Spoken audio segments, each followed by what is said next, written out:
ఇంట్లో ఉన్న బంగారాన్ని విడిపించి ఆ రోజు ఆన్లైన్ రేటుకే మేము కొంటాం. Sharma gold company. ఏ హీరోతో బాగుంటుంది మీకు యాక్ట్ చేసేది ఇప్పుడు? అసలుకి చాలా ఫ్లెక్సిబుల్ ఈ హీరో అయితే. అందరూ బాగుంటారు నాతో. ఈవెన్ బాలకృష్ణ గారు కూడా. అందరు అంటారు కదా ఆయన కోపం ఎక్కువ అది ఇది అని, ఏమీ లేదండి. చక్కగా పక్కన కూర్చోబెట్టుకొని చక్కగా మాట్లాడతారు ఆయన.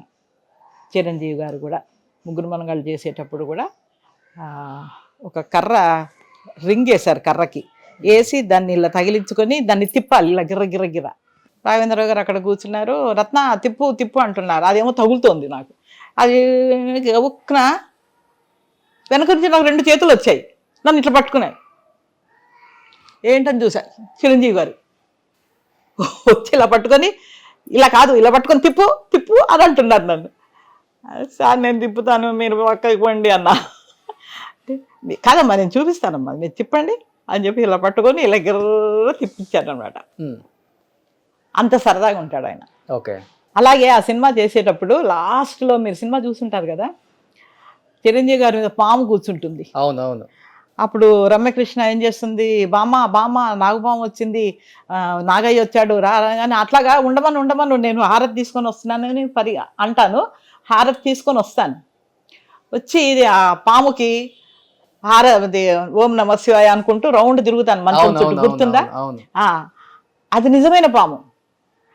నేను ఎప్పుడైతే మంట హారతి ఇలా తిప్పుతూ ఉంటే అది ఇలా చూస్తుందండి, నేను ఎలా తిరిగితే అలా తిప్పుతుంది తలను. ఇంకా భయం పుట్టేసింది. ఓం నమ శివాయ ఓం నమ శివాయ అంటే అదేమనుకుందంటే మంట అంటే భయం కదా పాముకి. ఒక్క దెబ్బ కొట్టిందండి, బడేమని పడేసా. నేను ఆ ప్లేట్ అలా పడేసి పరుగు అక్కడి నుంచి నేను పైన అంటే కింద మెట్ల మీద పరుగు. చిరంజీవి గారు ఒక ఒక్కలే అయ్యయ్యో ఆవిడ పారిపోతున్నారు, పట్టుకోండి పట్టుకోండి అంటున్నారు. ఏమిటి పట్టుకునేది, నేను ఉండను, నేను పోతా, వెళ్ళిపోయా. రాజేంద్ర గారు అందరూ అక్కడ కూర్చొని సేమ్ మీరు ఎలా నవ్వుతున్నారు అలాగే నవ్వారు వాళ్ళు. అయ్యో ఏం కాదు రత్న, పైకి రా, పైకి. నేను రాను సార్, రాను, కాటేస్తుంది అది అంటే పగబట్టిందేమో. పాములోడు వచ్చి నయమ్మా కూర్చునే కర్తా ఉసుకో టాకా డాల్ దియే హమ్ అని చూపిస్తున్నాడు నాకు. ఓకే. కుట్లేసాం మేము, ఏం చెయ్యదు మిమ్మల్ని అని అంటే, కాదు కాదు అది చూడ ఎలా చూస్తుందో అని నేను. ఇంకా మొత్తానికి అదని మళ్ళీ పట్టుకొచ్చి కూర్చోబెట్టి నీళ్ళు తాగించి కూర్చోబెట్టారు. అదొక ఇన్సిడెంట్ అసలు మర్చిపోలేము. బాలకృష్ణ గారితో ఏదైనా మంచి మెమరబుల్ మూమెంట్ ఉందా?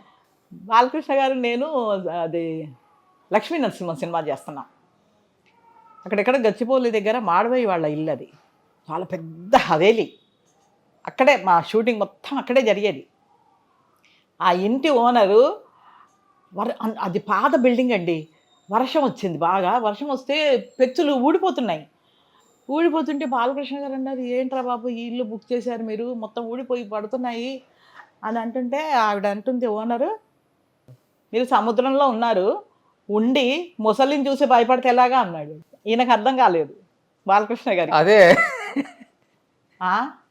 ఏమంటుంది అన్నాడు. నేను చెప్పా, సముద్రం వెళ్ళి మీరు ముసలిని చూసి భయపడుతున్నారు ఏంటి అని అంటున్నారు. ఓసి దీని అమ్మ, ఆ ఇంటి ఓనరా ముసలావిడ ఎందుకు అంత డైలాగ్ కొట్టింది అంటే అవన్నీ ఊడి పడిపోతున్నాయి కదా, ఈయన భయపడుతున్నారు. భయపడుతుంటే ఏంటి ఇవన్నీ పడిపోతున్నాయి మా మీద, మేము చచ్చిపోతామేమో అని చెప్పారు కూడా.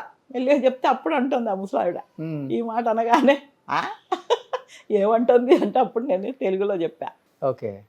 దీని అమ్మ అంటే ఇగో నా మీద పడి చచ్చిపోవాలి మనం, దీని ఇంట్లో షూటింగ్ చేసి దీనికి డబ్బులు ఇచ్చి. ఆసిన్ బామ కదా దాంట్లో?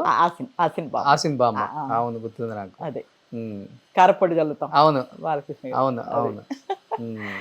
అలాగా గౌతమ్ ఎస్ఎస్సిలో కూడా అది హీరోయిన్కి బామ్మ. నేను నవదీప్ కాదు, హీరోయిన్ అమ్మాయి పేరు ఏదో ఉంది. ఆ అమ్మాయికి అందులో పచ్చళ్ళు పెడుతూ ఉంటాను. అవును. అక్కడ డైలాగ్ ఉంది, నేను ఎప్పటికైనా సరే రామోజీరావు గారిని మించిపోవాలి పచ్చళ్ళు పెట్టి. అవును. క్రియా పచ్చళ్ళు కాదు, ఈ మిమ్మల్ని ఈ గెటప్ లో ఉంటే తొందరగా గుర్తుపట్టరు, కానీ ఆ గెటప్ అయితే తొందరగా గుర్తుపట్టేస్తారు. అంటే విగ్గులు పెడతాగా. ఇంట్లో ఉన్నాయా విగ్గులు కూడా రెడీగా? నేను చేయించి పెట్టుకున్నాను. ఎన్ని చేయించుకున్నారు? అంటే ఎక్కువ సినిమాలకైతే వాళ్ళే ఇస్తారమ్మా, టీవీ సీరియల్స్కి మనమే చేయించుకోవాలి. ఓకే. అలా నేను టీవీ సీరియల్స్ చేయించుకుంటాను. సుమన్ టీవీలో మీ పర్సనల్ అండ్ బిజినెస్ ప్రమోషన్స్ కోసం కింది నెంబర్కి కాంటాక్ట్ చేయండి.